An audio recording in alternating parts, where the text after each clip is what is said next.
daawade hore ma u maqashay macaadiin ay dadkii hore lahaayeen oo inta sixir ay ku sii xudheen aanay jirin cid u soo dhawaan kartaa sida oo kalena ma u malaynaysaa in dalkeenna ay ku yaalaan godad amaba taalooyin ay lahaayeen dadkii hore kuwaas oo cidda u soo dhawaata si lamid ah sida macaadiinta kale ay u dardarmayaan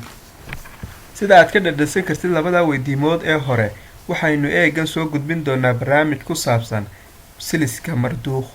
siliskan lacnadan ee marduukh la yidhaahdaa halka uu asal ahaan ka yimi waa la isku khilaafsan yahay kol waxaa la sheegaa in uu ibliis hadiyad ahaan ugu soo dhiibay mid ka mid ahaa boqoradii baabil ka talin jiray kol kale namruud inuu lahaa ayaa la sheegaa oo ay u sameeyeen sixiroolayaashii wakhtigaa ugu aqoonta badnaa maadaama oo ay xilliyadaas cilmiga sixirka ay reer baabili adduunka ugu haysteen sababtoo ah waaba meeshii ay malaa'igtu dadka sixirka ku bari jirtay daawada siliskani waxa uu ka samaysnaa dhagxaan iyo macaadiin aada u qaali ah waxaa loo qaabeeyey si farshaxan leh oo indhaha soo jeedinaysa taas oo ka dhigaysa inuu qurux badnaan iyo qaalinimoba uu shiliskaasi isku darsaday marduukh waxa uu caan ku ahaa in qof kasta oo xidhaa uu muddo kooban gudaheed ku allaysan jiray ha la dilo isagu ha isdilo amaba bes iyo xanuun ha u go-ee 3,000 oo sano ka hor miilaadiga in la sameeyey ayaa la sheegaa muddadaasna wacdaro ayaa uu ka dhigayay adduunkii gaar ahaana dhulka ciraaq oo ahaa meeshii lagu sameeyey waqtigii haaruun ar-rashiid ayaa waxaa hadiyad qiime leh u soo dhiibay boqorkii ka talin jiray imbaraadoriyadii roomaanka haaruun waxa uu ahaa mid ka mid ah boqoradii ugu waaweynaa ee soo maray dowladii cabaasiyiinta sanadna waa uu dagaal tegi jiray sanadna waa uu soo xaji jiray waxa uu qiiqiir geliyey dowladii roomaanka hadiyadii loo keenay haaruun waxaa ka mid ahaa siliska marduukh oo aan la garanayn sida uu ku galay gacanta dowladda roomaanka waxaase uu muddo dheer kadib dib ugu soo laabtay dhulka ciraaq inkasta oo uu haaruun silsiladaa u bogay haddana nasiib wanaag ma uusan xidhan waxa uu la jeclaaday xaaskiisii subayda ahaydna inadeertii ruma isaga oo ku faraxsan hadiyadda qaaliga ah ee uu u sido ayaa uu u soo galay subayda waana uu guddoonsiiyey hadiyadii hase yeeshee ee waxa ay subaydi aada uga maagtay qoraallo iyo sumado aan la fahmayn oo siliska ku yaalay kadibna ma aysan xidhan ee meel ayay iskaga riday sanado kadib waxaa geeriyooday haaruun ar-rashiid boqornimadiina waxaa la wareegay maxamed amiin maxamed waxa uu ahaa wiil aada u qurux badan oo qasriga ku koray islamarkaana aada u jecel xaragada iyo bidacsamaanta kaydkii hooyadii ayaa uu baadhay waxaana uu ka helay silsiladii marduukh taas oo soo jiidatay sahalka haleel ahna waa uu u xidhay isla waqtiyadiiba waxaa xilkii isku qabsaday amiin iyo maamuun oo ahaa walaalo uu haaruun dhalay khilaafkiina dagaal ayuu isku bedelay waxaana col weyn oo uu hogaaminayo wasiirkii difaaca ee maamuun laguna magacaabi jiray daahir xuseen ay weerar ba-an kusoo qaaday magaaladii baqdaad oo ahayd caasimadii dowladda goor fiid ahna waxaa dhegta dhiigga loo daray khaliifkii muslimiinta ee amiin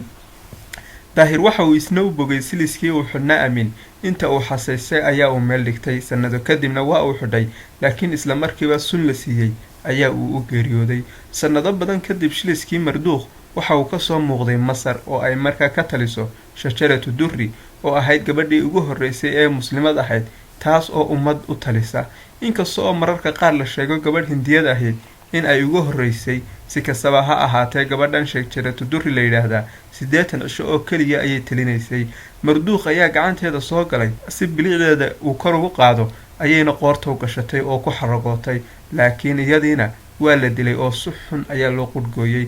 shiliskani waxa uu mar kale kusoo noqday dhulkii ciraaq waxaana hadiyad ahaan loogu soo dhiibay mustacsim oo ahaa boqorkii dowladda cabaasiyiinta isagiina si deg deg ah ayuu u xidhay waxaana uu noqday boqorkii ugu dambeeyay dowladda cabaasiyiinta maxaa yeelay holaako oo tataarka hogaaminaya ayaa si bahdilan carruurtiisii ugu horgowracay isagiina waa uu dilay marduukh waxa uu gacanta u galay holaako isagiina waxa uu ku fakeray inuu gacalisadiisa uu jeclaa ee faansa oo ahayd marwo la qabo uu hadiyad ahaan ugu geeyo waana uu fuliyey arrintaas faansa iyada oo faraxsan ayay ka guddoontay holaake sahalka haleel ah ayayna ugu hor xidhatay laakiin odaygeeda oo ka mid ahaa abaanduulayaashii tataarka ayaa ay silsiladii sharki ku beertay beryaba waxa uu ka shakisnaa inay xaaskiisa khiyaantay oo ay holaako la xuraanto tuhunkiina waa uu xaqiijiyey waxaana uu u abaalguday inuu goor habeennimo ah xaaskiisa gowraco siliskii ma uusan beer dareen ee isaga ayaa isugu roonaaday oo kolkiiba qoorta ayuu gashaday laakiin ayaan darridiisu waxa uu ka mid noqday ciidamadii badnaa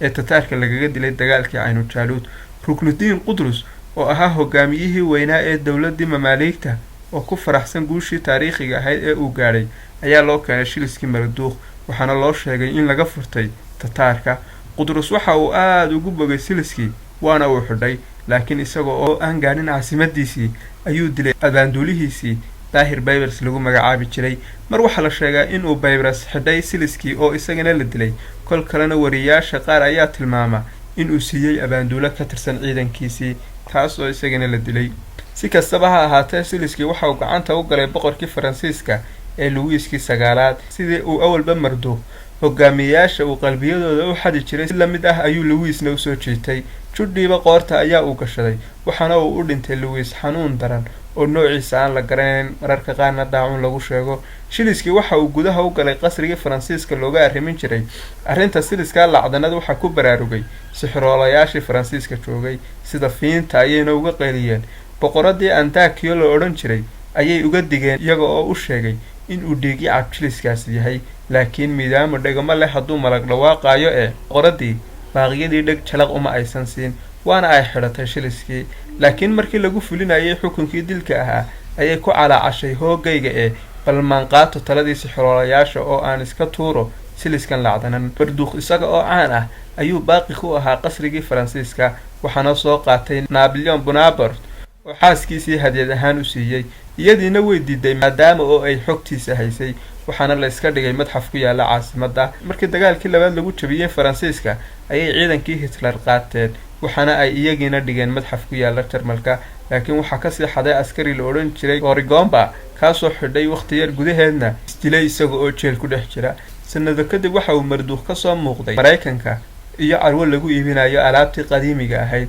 waxa uu aad u soo jiitay madaxweynihii xilligaas ee Mareykanka ka talin jiray kaas oo u bogay lacag badanna ku iibsaday kadibna gashaday oo ku xarogooday. aakhirkiina madaxweynihii Mareykanka ee John Kennedy waxa la dilay 1963 waxaana la sheegaa kolkii isbitaalka la geeyay in Marduukh la xaday oo ilaa imika aan lahayn meel uu ku qarsoon yahay. daawada dhammaan dhacdooyinkaas waa xaqiiqo waa run sida ay u dhinteen madaxdaas aynu soo sheegnay, laakiin waxa su'aal ah ma xaqiiqba geeridoodaasi in ay xiriir la leedahay Siliska Marduukh mise waa wax si dabiici ah u dhacay. adiga ayaan ku daayay bal soo baar daawade. waxa jirta sheeko cajiib ah oo Siliskan laga sameeyay. insha Allah sanadka dambe ayaynu qoraal ka sameyn doonaa hadduu Ilaahay ka dhigo. daawade haddii lagu yiraahdo madaxda caalamka mid ka mid ah Siliskan hadiyad ahaan ugu gee kuma ayaad siin lahayd?